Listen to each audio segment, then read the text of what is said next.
बच्चों, reproduction unit का अंतिम चैप्टर रिप्रोडक्टिव हेल्थ, इसके जितने इंपॉर्टेंट क्वेश्चंस हैं उनको लेके एक बार फिर से हम लोग हाजिर हैं। चलिए स्टार्ट करते हैं रिप्रोडक्टिव हेल्थ के एमसीक्यूज को। ध्यान से देखिएगा और स्पीड बना के रखना है हम लोगों को। फर्स्ट क्वेश्चन है, विच one of the following group includes all sexually transmitted disease. कहता है कि जो सेक्सुअली ट्रांसमिटेड डिजीज हैं एसटीडीज, उनका ग्रुप कौन सा है। तो कुछ डिजीज के नाम दिए हुए हैं, हर ग्रुप में आपको चुनना है। एड्स, सिफिलिस, एसटीडी है, कोलेरा नहीं है, तो ये तो होगा नहीं। एचआईवी, मलेरिया, ट्राइकोमोनियासिस, मलेरिया नहीं है, बाकी दोनों है, ये भी नहीं होगा। गोनोरिया, हेपेटाइटिस बी, क्लेमाइडियासिस, ये तीनों ही क्या हैं, एसटीडीज हैं। तो हो गया, बात खत्म, यहीं पे आंसर लगा दो, गोनोरिया, हेपेटाइटिस बी और क्लेमाइडियासिस। नेक्स्ट क्वेश्चन है, which of the following does not belong to STDs. फिर वही बात है, कौन एसटीडी नहीं है। गोनोरिया है, सिफिलिस है, ट्राइकोमोनियासिस है, डेंगू एसटीडी नहीं है। हो गया, तो डेंगू आंसर हो जाएगा। चलो नेक्स्ट क्वेश्चन इस साइड आके देखते हैं हम लोग। यहां देखना, reproductive health in society can be improved by. कैसे सोसाइटी के, समाज के जनन स्वास्थ्य को, रिप्रोडक्टिव हेल्थ को ठीक किया सकता है, इंप्रूव किया सकता है, उसके लिए कुछ ऑप्शन है। ये ऑप्शन एक्चुअली आपके एनसीईआरटी के लाइन है, स्टेटमेंट है, हम लोग को चेक कर लेना है। Introduction of sex education in schools, school में जो है वह सेक्स एजुकेशन को शामिल करना, ये शामिल किया गया है, तो हम लोग पढ़ रहे हैं। देखो तो ये तो ठीक है। इंक्रीज्ड मेडिकल असिस्टेंस, जो मेडिकल सुविधाएं हैं उनको बढ़ाना, ठीक है। Awareness about contraception STDs, awareness बढ़ाना कंट्रासेप्शन को लेकर के, और एसटीडीज जो है उनको लेकर के ये है। Equal opportunity to male and female, male और फीमेल दोनों जो चाइल्ड हैं उनको बराबर का अपॉर्चुनिटी देना, ये भी ठीक है। इनकरेजिंग मिथ्स एंड मिसकॉन्सेप्शंस, नहीं, मिथ्स एंड मिसकॉन्सेप्शन को, जो भी ऐसी चीजें हैं उनको इनकरेज नहीं करना है, उनको घटाना है, उनको डिस्करेज करना है। तो आंसर क्या हो जाना चाहिए, 1, 2, 3 एंड 4, 1, 2, 3 और 4, 1, 2, 3 और 4, बी आंसर होगा। क्लियर है ये। चलो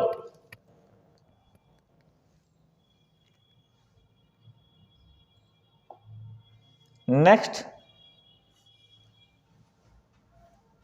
यहां देखो तो क्वेश्चन है, other names for STDs. STDs जो है उनके लिए और दूसरा नाम क्या है, रिप्रोडक्टिव ट्रैक्ट इंफेक्शन, सही है ये नाम। वेनेरियल डिजीज, वेनेरियल डिजीज, ये भी सही है। नॉन कम्युनिकेबल डिजीज, ये तो कम्युनिकेबल है, तो ये गलत हो गया। तो आंसर क्या हो जाएगा, डी, मतलब ए और बी दोनों सही है।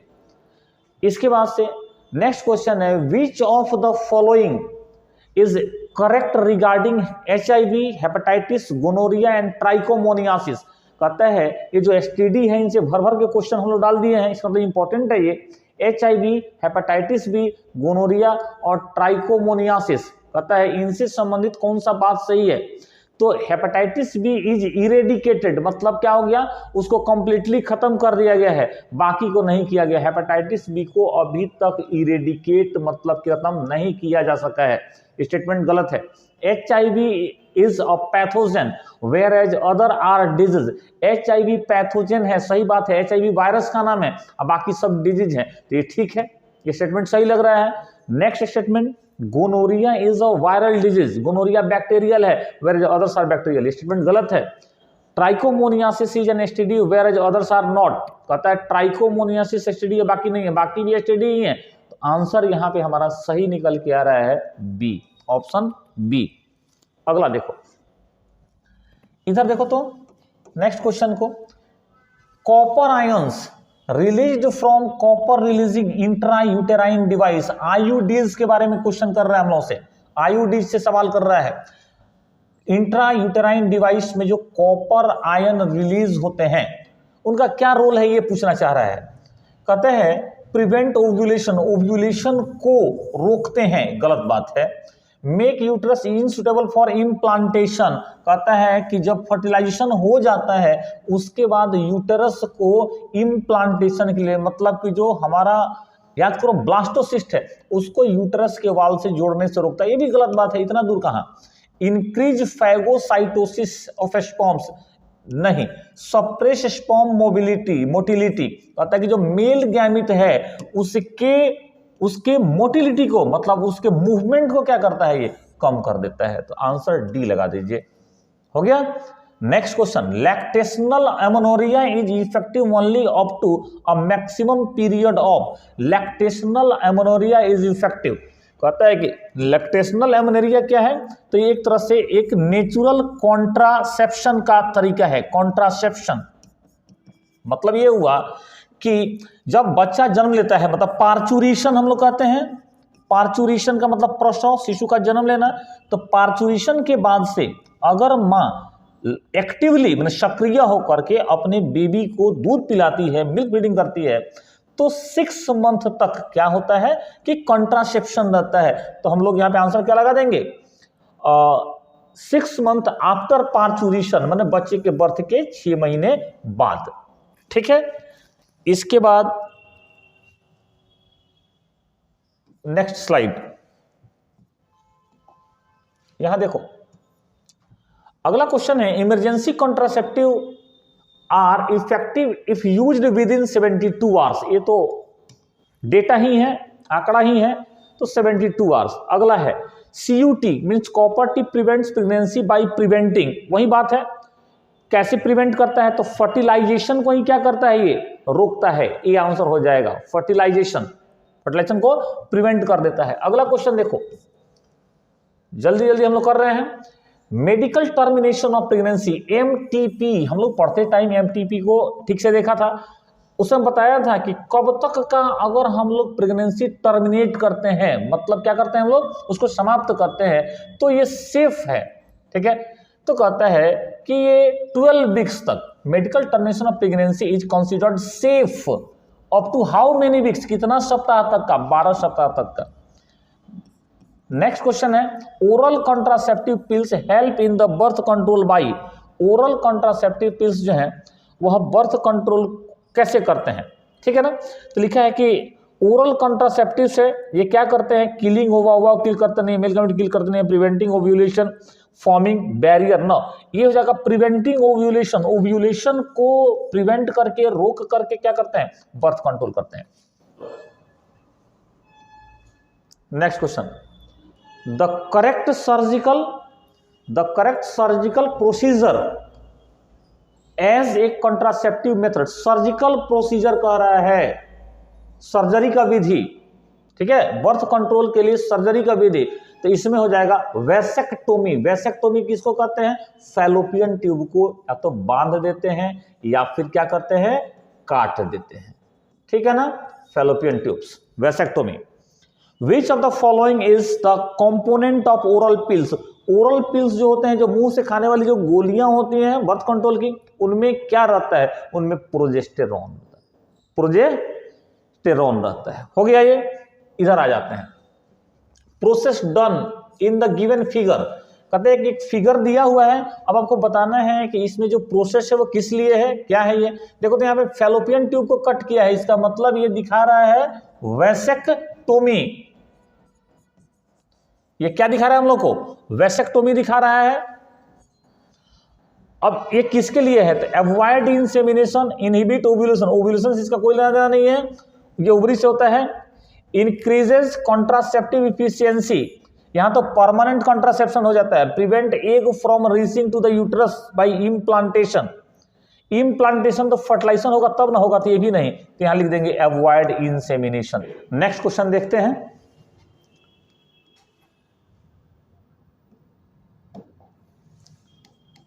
यहां देख बाबू, which of the following can not be detected in a developing foetus by amniocentesis, कहता है एमनियोसिंथेसिस के द्वारा जो डेवलपिंग, जो विकसित हो रहा भ्रूण है मदर बॉडी के अंदर में, उसमें से क्या हम लोग नहीं डिटेक्ट कर सकते हैं, क्या नहीं पता लगा सकते हैं। देखो तो एमनियोसिंथेसिस से एक प्रोसीजर है, एक मेथड है, जिससे हम लोग क्या करते हैं, जेनेटिक डिसऑर्डर पता लगाते हैं, जेनेटिक डिसऑर्डर्स को पता लगाते हैं, फीटस में है कि नहीं है। अब यहां देखो, क्लिनफिल्टर सिंड्रोम आपका पढ़ा हुआ है, जेनेटिक डिसऑर्डर है, पता लगा लेंगे। इसका मिसयूज करते हैं, क्योंकि क्रोमोसोम के पैटर्न पर काम करता है, तो sex of foetus, foetus male है कि फीमेल है पता लगा सकते हैं। डाउन सिंड्रोम जेनेटिक डिसऑर्डर है, पता लगा सकते हैं। जॉन्डिस का पता नहीं लगा सकते हैं, तो आंसर क्या निकल के आएगा, जॉन्डिस। नेक्स्ट क्वेश्चन देखिए, क्वेश्चन है the permissible use of the technique amniocentesis is, amniocentesis जो तकनीक है, ये जो टेक्निक है उसका परमिसिबल यूज क्या है, मतलब किस बात के लिए इस टेक्निक को परमिशन दिया गया है कि इसका यूज आप कर सकते हैं। तो यही ने लिखा था कि जेनेटिक डिसऑर्डर का पता लगाने के लिए इसका यूज कर सकते हैं, लेकिन जो फीटस है उसका सेक्स डिटरमाइन नहीं कर सकते हैं, वो मेल है कि फीमेल है ये पता आप नहीं लगा सकते हैं कानूनी रूप से। तो लिखा है डिटेक्टिंग एनी जेनेटिक एबनॉर्मलिटी, ये सही बात है, इसको कर सकते हैं। Detecting sex of unborn foetus नहीं कर सकते हैं, जो जन्मा हुआ और जन्मा जो भ्रूण है उसका पता नहीं लगा सकते हैं। आर्टिफिशियल इंसेमिनेशन से इसका कोई लेना देना नहीं है। Transfer of embryo into uterus से भी इसका कोई लेना देना नहीं है। तो आंसर क्या हो जाएगा, डिटेक्टिंग एनी जेनेटिक एबनॉर्मलिटी, जो परमिशन दिया गया एमनियोसिंथेसिस करने के लिए, किसके लिए था कि भाई कोई अगर अनुवांशिक रोग है मां के गर्भ में पल रहे बच्चे को, तो उसको आप इसके द्वारा जांच करके पता लगा लीजिए। चलिए इसके बाद नेक्स्ट क्वेश्चन देखो, एमनियोसिंथेसिस से हम लोग क्वेश्चन भर दिए हैं। एमनियोसिंथेसिस इज अ प्रोसेस टू, किसके लिए प्रोसेस है, determine any disease of heart, heart का डिजीज जानने के लिए। Determine any hereditary disease of the embryo, embryo में जो हेरिडिटरी डिजीज है मतलब जो अनुवांशिक रोग है उनको जानने के लिए। Know about disease of brain, brain का डिजीज जानने के लिए। या grow cell in culture medium, culture medium पोषक माध्यम में सेल ग्रो कराने के लिए। ना ब्रेन का डिजीज जानने के लिए, ना कल्चर मीडियम में सेल ग्रो कराने के लिए, ना ही हार्ट का कोई डिजीज जानने के लिए। ये है किसके लिए, हेरिडिटरी डिजीज के लिए, अनुवांशिक रोग जानने के लिए। क्लियर।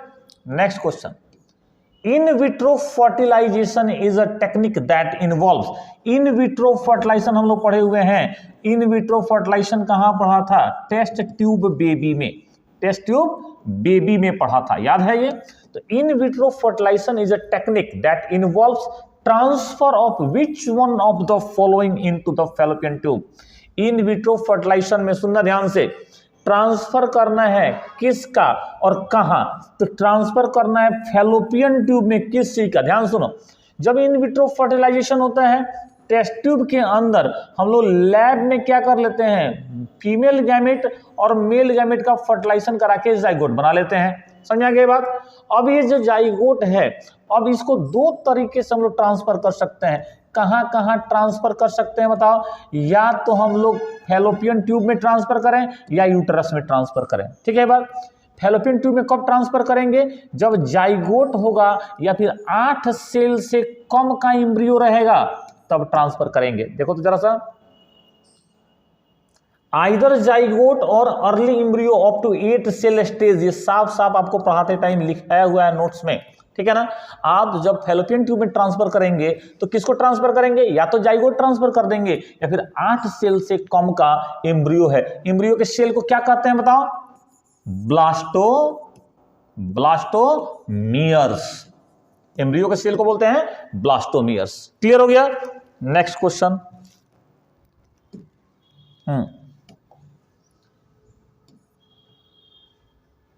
देखो तो, हाँ ये तो पूरा वीवीआई है, एमवीवीआई है।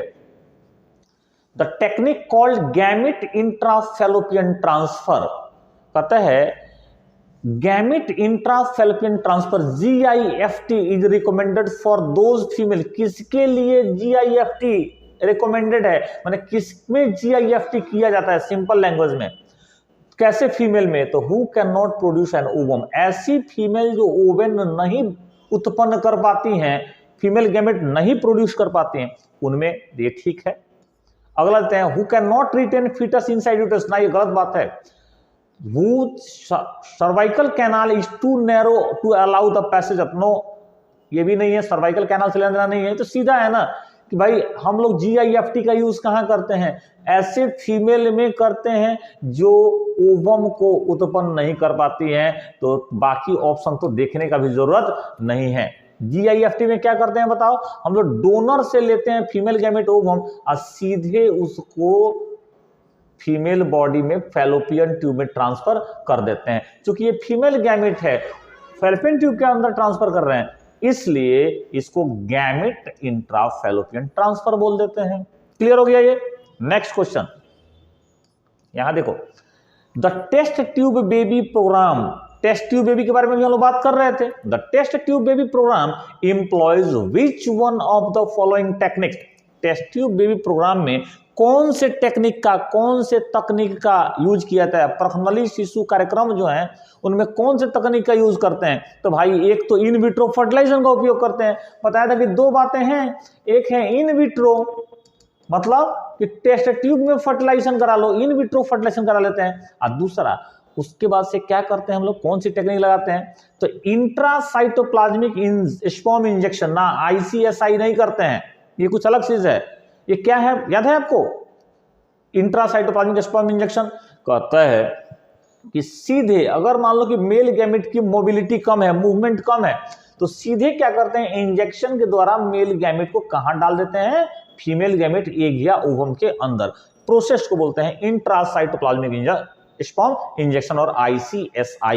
ये तो होगा नहीं, टेस्ट बेबी प्रोग्राम से क्या लेना देना। इंट्रायूटराइन इंसेमिनेशन ये भी नहीं होगा। गैमेट इंट्राफेलोपियन ट्रांसफर, अरे गैमेट इंट्राफेलोपियन ट्रांसफर तो पहले देखा था ना, ये तो फीमेल गैमेट को एग या ओवम को हम लोग कहां डालते हैं, फेलोपियन ट्यूब में, ये भी नहीं होगा। जाइगोट इंट्राफेलोपियन ट्रांसफर, यस, जब test tube programme baby programme होता है तो क्या करते हैं, इन विट्रो फर्टिलाइजेशन से हम बनाते हैं जाइगोट। और जाइगोट को अभी बताए थे पिछला क्वेश्चन में ही कि जाइगोट को या फिर 8 सेल से कम एम्ब्रियो को हम लोग कहां ट्रांसफर करते हैं, फैलोपियन ट्यूब में, ZIFT कहते हैं, जाइगोट इंट्राफेलोपियन ट्रांसफर, ये करेक्ट आंसर है। हो गया। इसके बाद से next question, the method of directly injecting a sperm into ovum in assisted reproductive technology ART, assisted reproductive technology is called. कहता है कि ART में अगर मान लो हम लोग स्पर्म को सीधे ही कहां डाल दें, ओवम में डाल दें, तो अभी तो पढ़ रहा था कि स्पर्म को सीधे कहां डालें, ओवम में डालें। क्यों डालें, फर्टिलाइजेशन के लिए। किस कंडीशन में, जब स्पर्म की मोटालिटी मतलब मूवमेंट क्या हो, कम हो, उसको क्या कहते हैं, उसको ये कहते हैं, देखो यहां पे जहां पढ़े थे, intracytoplasmic sperm injection, ICSI। Clear हो गया ये, ICSI। नेक्स्ट क्वेश्चन देखो, नेक्स्ट क्वेश्चन देखो, the transfer of an ovum from a donor into the fallopian tube of another female. देखो कहता है कि transfer of an ovum from A donor, एक डोनर से लीजिए ओवम को और दूसरे फीमेल के फैलोपियन ट्यूब में ट्रांसफर कर दीजिए, जो क्या नहीं कर सकती है, जो ओवम उत्पन्न नहीं कर सकती है। तो इस टेक्निक को क्या बोलते हैं, ये भी तो टेक्निक यहां देखे हैं ना हम लोग, इसको क्या कहते हैं, गैमेट इंट्राफेलोपियन ट्रांसफर, GIFT, सारा टर्म रट जाना, गैमेट इंट्राफेलोपियन ट्रांसफर लिखा हुआ है ये, ठीक है ना। तो ये सारे टर्म्स आपको क्या करने हैं, याद कर जाने हैं, पूरी तरह से इनको मेमोराइज कर जाना है। चलिए इसके बाद कुछ और क्वेश्चंस हैं, उनको भी देख लिया जाए। नेक्स्ट क्वेश्चन है, intensively lactating mothers do not generally conceive due to. Intensively, ये शुरुआत में क्वेश्चन ऐसा हम लोग किए हुए थे, लैक्टेशनल एमेनोरिया। कहता है कि intentionally lactative mothers do not generally conceive due to, कहता है कि जो मदर्स, जो माताएं अपने बेबी को लगातार दूध पिलाती हैं तो वो जल्दी से दोबारा मां नहीं बन पाती है। इसका कारण क्या है, तो सप्रेशन ऑफ गोनाडोट्रोपिन, सीधा सीधा आंसर पे आ जाना। सप्रेशन मतलब होता है दबना, ठीक है, किसका, गोनाडोट्रोपिन का। यहां अर्थ क्या लगाएंगे, गोनाडोट्रोपिन के स्राव का घट जाना, गोनाडोट्रोपिन के स्राव का घट जाना, ठीक है। गोनाडोट्रोपिन का स्राव घटता है और इसका उल्टा, चूंकि मदर मिल्क पिला रही है तो क्या है, मिल्क ज्यादा बन रहा है उसके मेमोरी ग्लैंड्स में, मतलब प्रोलैक्टिन हार्मोन क्या है यहां पर, एक्टिव है, इसका सेक्रेशन बढ़ा हुआ है और गोनाडोट्रोपिन का घटा हुआ है। ये आंसर हो जाएगा। नेक्स्ट क्वेश्चन देखो, an ART sometimes involves a donor male when. कहता है कि एक ART वही है, ART जो टेक्निक्स हम पढ़ रहे हैं, इसमें कभी कभी ना एक डोनर मेल चाहिए होता है, मतलब मेल गैमेट हम लोग कहां से लें, डोनर से लें। ऐसा कब होगा, तो देखते हैं ऐसा कब होगा। A female can not provide suitable environment, फिर मेल से ले रहे हैं तो फीमेल के इन्वायरमेंट से क्या लेना देना। ए फीमेल प्रोड्यूस नो ओवा ना, तब तो हम लोग क्या लेंगे, ओवम लेंगे ना। The male partner is unable to inseminate the female, अगर मेल पार्टनर जो है वो उसका गैमेट अगर फर्टिलाइजेशन के लायक नहीं है तो हम क्या करेंगे, डोनर से लेंगे। क्लियर है, आंसर हो जाएगा C. Next, IVF is useful for, IVF का मतलब क्या हुआ, in vitro fertilisation. In vitro fertilisation ये कब यूजफुल है, कब लाभदायक है, females with blocked fallopian tube, ऐसी फीमेल जिनका फैलोपियन ट्यूब बंद है, males with very low sperm count, जिनमें बहुत कम मेल गैमेट बन रहे हैं, ऐसे male, females producing less ova, female जो कम ओवा उत्पन्न करती हैं, ये गलत है। अरे फीमेल तो ह्यूमन के केस में एक बार में जनरली कितना ओवम रिलीज करती है, एक ही लेस ओवा का क्या क्वेश्चन है यहाँ पे, ठीक है। चलो तो आंसर क्या हो जाना चाहिए, ए करेक्ट था, बी करेक्ट था, मतलब आंसर हो जाएगा डी, ए और बी ये दोनों हो जाएंगे सही। IVF फीमेल्स जिनका फैलोपियन ट्यूब ब्लॉक है उनके लिए यूजफुल है। दूसरा, ऐसे मेल जिनमें मेल गैमेट कम बन रहे हैं, क्या हो रहा है, उनके लिए यूजफुल है। नेक्स्ट क्वेश्चन है, amniocentesis is a technique used for, amniocentesis कई बार आ गया, आपको याद करके रखना है। एमनियोसिंथेसिस जो तकनीक है, टेक्निक है, उसका यूज क्यों करते हैं, तो determine errors in amino acid, amino acid से कोई लेना नहीं है, ये एमनियोसिंथेसिस एमनियोटिक फ्लूइड होता है, ठीक है, वहां से ये वर्ड बना है। चलो नेक्स्ट है, पिन पॉइंट स्पेसिफिक कार्डियक, बाप रे, कार्डियक एलिमेंट, हार्ट से जुड़ा हुआ बीमारी ना, ये भी नहीं है। डिटरमाइन एनी हेरिडिटरी और जेनेटिक एबनॉर्मलिटी इन एम्ब्रियो, अगर एम्ब्रियो में, भ्रूण में कोई अनुवांशिक रोग है तो उसको जांचने के लिए इसका यूज हम लोग करते हैं। ऑल ऑफ द अबव तो होगा नहीं। समझ आ गया ये, चलिए